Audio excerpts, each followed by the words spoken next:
اور آپ دیکھ لیجئے گا کہ الٹیمیٹلی جو ہے وہ عمران خان صاحب کے پاس سب کو جانا پڑے گا اور جا کر ان سے کہنا پڑے گا کہ ملک کی باغ دور سنبھالو، ملک تمہارے بغیر نہیں چلتا۔ خان سے ملاقات آپ لیکن یہ اصل وجہ ڈر خوف ہے، اور کیا ہے، وہ لوگوں کو ڈرانا خوف میں مبتلا کرنا چاہتے تھے۔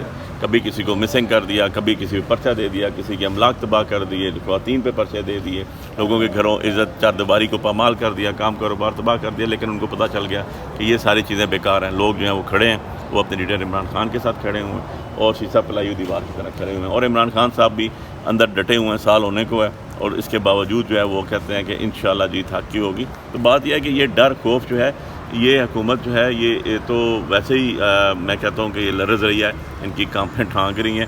یہ تو ابھی اپنے آپ کو بچانے کی کوشش کر رہے ہیں، نہ ان سے حکومت چل رہی ہے، نہ ان سے سیکیورٹیز کے معاملات سیدھے ہو رہے ہیں، نہ ان سے مہنگائی کنٹرول ہو رہی ہے، اپنے پیسے بنا رہے ہیں اور اپنے کیسز ختم کر رہے ہیں۔ اس کے علاوہ کوئی تیسرا ان کا ایجنڈا ہوا تو وہ مجھے آپ ضرور بتا دیجیے گا۔ بات یہ ہے کہ یہ ڈسٹرکٹ مینجمنٹ کو بھی دیکھنا چاہیے کہ وہ سرکار کے ملازم ہیں، وہ حکومت پاکستان سے تنخواہ لیتے ہیں، وہ جو ہے آپ کے پبلک ایکسچیکر کے پیسے سے پلتے پھولتے ہیں، تو ذاتیات پہ نہیں آنا چاہیے، اور اس کو اس طرح ضرور رکھیں کہ کل ان کی اپنی اے سی آرز، ان کے اپنا یہ چیزیں جو بہت بڑی کریڈیبلٹی پہ نشان ہے، جب آپ کے جو سول سرونٹ ہوتے ہیں، بیوروکریسی ہے، جب وہ سوالیہ نشان ہو جاتی ہے تو ملک کی ترقی کرنا بڑا مشکل ہو جاتی ہے۔ ان کو امپارشل ہونا چاہیے، ان کو قانون کے مطابق کام کرنا چاہیے، جس کا انہوں نے بھی حلف لیا ہوا ہے، انہوں نے بھی اوتھ لیا ہوا ہے۔ ان کو اہلہ کار نہیں بننا چاہیے، ان کو وہ لیتروں والا کام نہیں کرنا چاہیے۔ اچھا یہ بتائے گا سر کہ ہم نے دیکھا ہے کہ آج کل خبریں آ رہی ہیں اڈیالہ جیل میں عمران خان کی ملاقاتیں ہو رہی ہیں اسٹیبلشمنٹ کے ساتھ،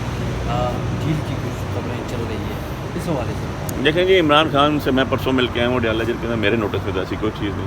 اگر ڈیل ہی ہوتی یا ڈھیل ہی ہوتی تو عمران خان صاحب 5 سال سے اندر نہ ہوتے، ان کی بہنیں دھکے نہ کھا رہی ہوتی، ان کی بیوی دھکے نہ کھا رہی تھی، ان کو تو بچوں سے بھی بات فون پہ بھی کرنے کی اجازت نہیں ہے۔ وہ ایک ڈیتھ سیل میں رہ رہے ہیں، وہ نواز شریف کی طرح اٹیچ باتھ روم والے کمروں کے ساتھ نہیں رہ رہے ہیں، اور آپ نے دیکھا کہ ان کو جو جس طرح کا ان کے ساتھ ظلم و جبر کیے گئے، وہ کھڑے ہوئے ہیں، کس چیز پہ کھڑے ہوئے ہیں؟ حق انصاف کے اصول کے لیے کھڑے ہوئے ہیں۔ اور آپ دیکھ لیجئے گا کہ الٹیمیٹلی جو ہے وہ عمران خان صاحب کے پاس سب کو جانا پڑے گا اور جا کر ان سے کہنا پڑے گا کہ ملک کی باغ دور سنبھالو، ملک تمہارے بغیر نہیں چلتا۔ خان سے ملاقات آپ کی کیا خان صاحب کی فیلنگ کیا تھی؟ خان صاحب ہائی اسپرٹ میں ہے جی، اور وہ کہتے ہیں کہ جی انشاءاللہ جیت حق کی ہوگی۔ میں کھڑا ہوں، انہوں نے زور لگا لیا جتنا زور بدماشی کر سکتے تھے، اور جیت حق کی ہوگی۔ سر ایک غیر ملکی صحافی نے وزارت داخلہ سے ریکویسٹ کی تھی خان صاحب سے ملاقات کرنے کی، اس کا ویزا منسوخ کر کے اس کو باہر جانے کے لیے کہہ دیا گیا، اس کے بارے میں کیا؟ یار اب ایسی صورتحال میں اتنی چیزیں میں نے آپ کو بتا دیں، یہ تو ایک چھوٹی سی بات ہے، اس سے بہت آگے جا چکے ہیں یہ۔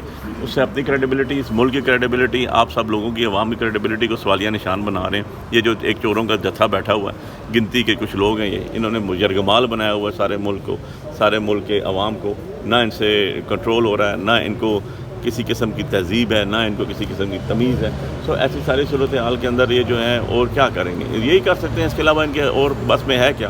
اب یہ جو صحابی جس کا ویزا انہوں نے ڈپورٹ کیا، جس کو واپس بھیجا ہے، وہ کیا جا کے رائے لے گا ہمارے ملک کے بارے میں؟ وہ جا کے کیا کہے گا وہاں پہ؟ وہ یہی کہے گا نا کہ جی یہ اپنے لوگوں کو، بے گناہ لوگوں کو قید میں رکھتے ہیں، اور ان سے سوال پوچھا جائے تو وہ اس کا جواب دینے کے بجائے ہمیں واپس بھیج دیتے ہیں۔ ان کی جگہ آپ، میں، کوئی اور ہوں، یہی کہیں گے نا۔ سر اگر جلسے کی اجازت نہیں ملتی ہے تو پی ٹی آئی 5 اگست کو اسلام آباد میں جلسہ کرے گی؟ جی انشاءاللہ جی، اس پہ ہماری اعلیٰ قیادت ضرور فیصلہ کرے گی، اور جو خان صاحب کا حکم ہو اس کو فالو کرے گا، بیکاز کہ ہمیں خان صاحب نے بڑا کلیئرلی انسٹرکشنز دی ہوئی ہیں کہ ہم نے ہر کام لیگل پیرامیٹرز کے اندر رہتے ہوئے کرنا ہے، اور اپنے لوگوں کے اوپر کم سے کم ایسا وزن ڈالنا ہے کہ وہ کسی بھی انلیگل ایکٹیویٹیز میں انوالو۔ سر ہم نے دیکھا جماعت اسلامی کو بھی اجازت نہیں ملی، اور سیم دن آپ لوگوں کا بھی احتجاج تھا، انہوں نے آ کے گرفتاریاں بھی دی، ٹھیک ہے، اور اس کے بعد ان کو اجازت ملی، لیکن پی ٹی آئی کا ایک کارکن یا لیڈرشپ گھر سے باہر تک نہ نکلا۔ نہیں، ایسی بات بالکل بھی نہیں ہے جی، سارے باہر نکلے۔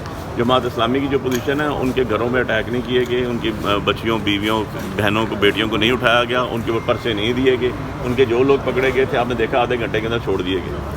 ہمارے ساتھ اس طرح کا کوئی بات نہیں ہوئی۔ آپ نے دیکھا ہے کہ ہمارے اوپر، ہم نے پریس کانفرنس کے سامنے، میں آپ کے سامنے کھڑا ہوں، ہم نے 2 لفظ بولے، ٹھیک ہے، کچھ بھی نہیں ہوا، پارک میں کھڑے ہو کر ہم پہ ڈکیتی کی اور ATA کی پرچے دے دیے گئے۔ ایسی صورتحال جو ہے وہ ایک ڈسکریمنیشن ہمارے ساتھ ہی ہو رہی ہے، ہمارا بلے کا نشان لیا گیا، ہمیں الیکشن میں باندھ کے پھینکا گیا۔ ساری چیزوں کے باوجود آپ دیکھیں تو الٹیمیٹلی جو ہے آج ہم کھڑے ہوئے ہیں، اور ہمارے اپنے سٹانس کے اوپر. باقی جماعت اسلامی کا جو سٹانس ہے ان کو تو وہی جواب دیں گے, لیکن اینی ہاؤ جو ان کا کاز ہے بجلی بلوں کے اور مہنگائی کے خلاف, ہمارے لیڈر عمران خان صاحب بھی یہی بات کرتے ہیں اور ان کی ہمیں انسٹرکشنز بھی ہیں کہ ان کا یہ کاز ہے, ہم ان کو سوشلی مورلی جو ان کے فیور کر سکتے ہیں ضرور کریں گے ان کے ساتھ. آپ سب کو پتہ ہے جی کہ آج ہماری 2 پٹیشنز پینڈنگ پڑی ہوئی ہیں. ایک پٹیشن جو ہے وہ ہے جو ہمیں جلسے کی اجازت مانگی تھی ہم نے اس کے اوپر, اور دوسری پٹیشن وہ ہے جو ہم نے احتجاج کے لیے کال دی تھی اور اس میں جو ڈی سی سے پرمیشن مانگی تھی. تو انفیکٹ دونوں پٹیشنز جو ہے وہ اس وقت جو ہے وہ پینڈنگ پڑی ہوئی ہیں اور اس کے اندر جو ہے وہ آج ہوپ فلی ڈیسائیڈ ہونی ہے اور اس کے اندر جو ہے ایڈمنسٹریشن ہے وہ اپنا سٹانس لے گی. سو ہمیں تو ہمارا جو لیگل قانونی کانسٹیٹیوشنل حق ہے اس سے بھی محروم رکھا جاتا ہے کہ ہم اپنا احتجاج پرامن قانون کے دائرے میں رہتے ہوئے ریکارڈ نہ کریں, ہم اپنا جلسہ جو ہے وہ نہ منعقد کر سکیں اسلام آباد کے اندر. تو یہ ظلم اور بربریت کا جو دور ہے یہ الٹیمیٹلی ختم ہونا ہے اور یہ خود تو جائے گا, اس کے جو کس و خشاک ہیں وہ بھی بہ کے چلے جائیں گے ساتھ انشاءاللہ. باقی آپ نے دیکھا کہ رؤف حسن صاحب جو ہیں ہمارے پارٹی کے اسپوکس پرسن تھے اور ان کی 75 سال عمر ہے, ہارٹ کے پیشنٹ ہیں, وہ کینسر سروائیور ہیں. وہ اس ٹائم جو ہیں کسٹڈی میں ہیں CTD کے.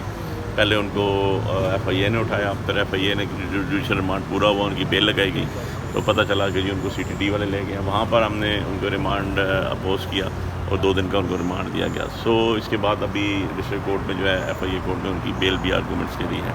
تو ایسی ساری صورتحال کے اندر آپ دیکھ لیں حالات کیسے ہیں. جب بانی PTI ہمارے لیڈر عمران خان صاحب جو ہیں وہ جیل کے اندر ہیں, ان کی فیملی, ان فرسٹ لیڈی جو ہیں خاتون اول وہ جیل کے اندر ہیں, اور کن کے اصل میں جیل میں ہیں جن کا ان کو کوئی تعلق واسطہ نہیں ہے, جن کا کوئی لینا دینا نہیں ہے, جو اس حکومت کی فسطاطیت بتا رہی ہے, جو اس حکومت کا جبر بتا رہی ہے, جو اس لا قانونیت بتا رہی ہے, اور اس چور فارم 47 کی جو حکومت ہے بیسیکلی اپنی چوری چھپانے کے لیے یہ سارے کے سارے اقدامات لے رہی ہے. اور آپ نے دیکھا کہ آج وہ ایکٹ کی بھی کمیٹی نے جو ہے اپروول دیا.